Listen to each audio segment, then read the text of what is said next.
ఈ మధ్య కాలంలో దేశంలో హత్యలు పెరిగిపోయాయి. మరీ ముఖ్యంగా వివాహేతర సంబంధాల నేపథ్యంలో మాత్రం ఇటు భార్యలు ఇటు భర్తలు కూడా ఒకరిపై ఒకరు చంపుకోవడాలు చంపించడాలు మాత్రం నిత్యం వినిపిస్తూనే ఉన్నాయి. మేఘాలయ ఘటన దగ్గర నుండి ప్రతిరోజు దేశంలో ఏదో ఒక వార్త వినిపిస్తూనే ఉంది. వివాహేతర సంబంధాలే దీనికి ప్రధాన కారణంగా అయితే తెలుస్తోంది. ఒకవైపు చట్టాలు ఉన్నాయి, పోలీస్ వ్యవస్థ దర్యాప్తు ఉంది, మరోవైపు న్యాయస్థానం ఉన్నాయి, దాంతోపాటు శిక్షలు కూడా పడతాయి. ఇవన్నీ తెలిసినప్పటికీ కూడా హత్యలు ఆగట్లేవు. ఇలాంటి ఘటనలు మాత్రం రోజు రోజు పెరిగిపోతూనే ఉన్నాయి.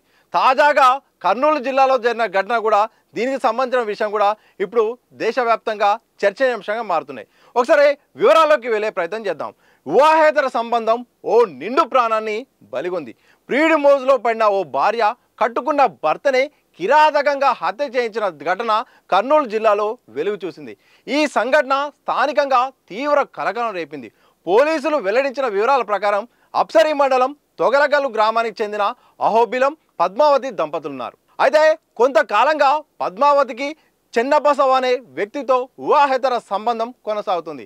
తమ బంధానికి భర్త అడ్డుగా ఉన్నాడని భావించిన పద్మావతి అతన్ని అడ్డు తొలగించుకోవాలని నిర్ణయించుకుంది. ఈ క్రమంలో తన భర్తను హత్య చేయాలని ప్రియుడు చెన్నబసవ కోరింది. ప్రియురాలి మాటకు హత్యకు సిద్ధమైన చెన్నబసవ ఇందుకోసం బెంగళూరు నుండి తొగలగల్లుకు వచ్చాడు. పక్కా ప్రణాళికలతో సెప్టెంబర్ 3వ తేదీ కంటే ముందే బైక్పై ఒంటరిగా వెళ్తున్న అహోబిలంను అడ్డగించాడు. అనంతరం తన వెంట తెచ్చుకున్న కత్తితో అహోబిలంపై విచక్షణారహితంగా దాడి చేశాడు. తీవ్ర గాయాలతో అహోబిలం అక్కడికక్కడే ప్రాణాలు కోల్పోగా నిందితుడు చెన్నబసవ అక్కడి నుండి పరారయ్యాడు. సెప్టెంబర్ నెల 3వ తేదీన తొగలగల్లు దొడగొండ గ్రామాల మధ్య ఉన్న డంపింగ్ యార్డ్ వద్ద ఓ మృతదేహాన్ని గుర్తించిన స్థానికులు పోలీసులకు సమాచారం అందించారు.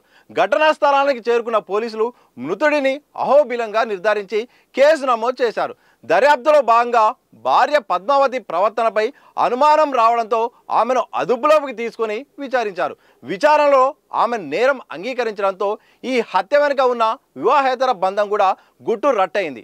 పద్మావతి ఇచ్చిన సమాచారంతో పోలీసులు ఆమె ప్రియుడు చెన్నబసవను కూడా అరెస్ట్ చేశారు. ప్రస్తుతం ఇద్దరిని విచారిస్తున్నట్టు కూడా పోలీసులు తెలిపారు.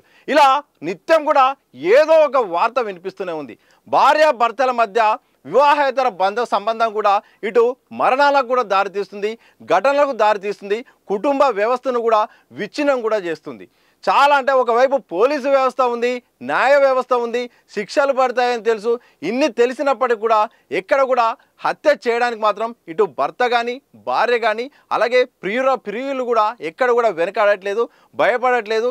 చాలా మాస్టర్ స్కెచ్తో అసలు ఎట్టి పరిస్థితుల్లోనూ మేము దొరకము అన్న తీరులో మాత్రం ఇలాంటి ఘటనలు జరుగుతున్నాయి. అసలు రోజుకు ఒక మేఘాలయ ఘటనే కాదు, ప్రతి నిత్యం కూడా దేశంలో ఎక్కడో ఒక చోట ఇలాంటి వార్తలు వినిపిస్తున్నాయి. ఒకరిపై ఒకరు ఇక్కడ ఒక్కరిని కూడా తక్కువ చేసేలేదు, ఎక్కువ చేసేలేదు. భర్తలు అలాగే భార్యలు కూడా ఇద్దరు కూడా ఇలాగే ఉన్నారు. కూర్చొని మాట్లాడుకోవచ్చు, అలాగే లేకపోతే డైవర్స్ సంబంధించిన అంశాలు ఉంటాయి, కుటుంబ పెద్దలతో కూడా మాట్లాడుకోవచ్చు. చాలా ఆల్టర్నేటివ్ పద్ధతులు కూడా ఉంటాయి. కానీ హత్యలే మార్గంగా అయితే ముందుకు అడిగేస్తున్నారు. దీని ద్వారా మాత్రం హత్యలు రోజు రోజుగా అయితే మాత్రం దారుణాలు పెరిగిపోతున్నాయి. మరి పెరిగిపోతున్న నేపథ్యంలో ప్రభుత్వాలు ఈ విషయంలో మాత్రం ఏమైనా కౌన్సిలింగ్ లాంటివి చేయాల్సిన అవసరం ఉందా, లేకపోతే చట్టాల్లో మార్పు రావాల్సిన అవసరం ఉందా, ప్రజల్లో అసలు ఇలాంటి విషయాల్లో మరి తప్పు చేస్తే శిక్ష తప్పదనే విషయాన్ని చెప్పాల్సిన అవసరం ఉందా, లేకపోతే మానవీయ సంబంధాలు అనేది ముఖ్యము, హత్యలకు తావుతీస్తే మాత్రం ఇక్కడ ఎప్పటికైనా ఇబ్బంది అనే విషయాన్ని మాత్రం మరి ఎవరు చెప్తారో ఏమో కానీ మొత్తానికి ఈ యొక్క అంశం అయితే మాత్రం ప్రతిరోజు కనిపిస్తూనే ఉంది, వినిపిస్తూనే ఉంది. ఘటనలు మాత్రం ఆగట్లేవు. మరి ఈ ఘటనలు ఎప్పటి వరకు ఆగుతాయో తెలియాల్సిన అవసరం ఉంది. ఏదేమైనప్పుడు కూడా వివాహేతర సంబంధాలు అయితే మాత్రం ఇటు భార్య భర్తల మధ్య ఎంటర్ అయ్యి మాత్రం ప్రాణాలను తీసే వరకు అయితే వస్తున్నాయి. దీని ద్వారా కుటుంబ వ్యవస్థ కూడా ఇబ్బందులు పడుతుంది. పిల్లలు కూడా అనాథలుగా మారాల్సిన పరిస్థితి వస్తుంది. మరి ఇది ఎక్కడి వరకు దారితీస్తుంది, మరి దీనికి అడ్డు అదుపు అనేది ఎప్పుడు ఉంటుందనేది మాత్రం తెలియాల్సిన అవసరం అయితే ఉంది.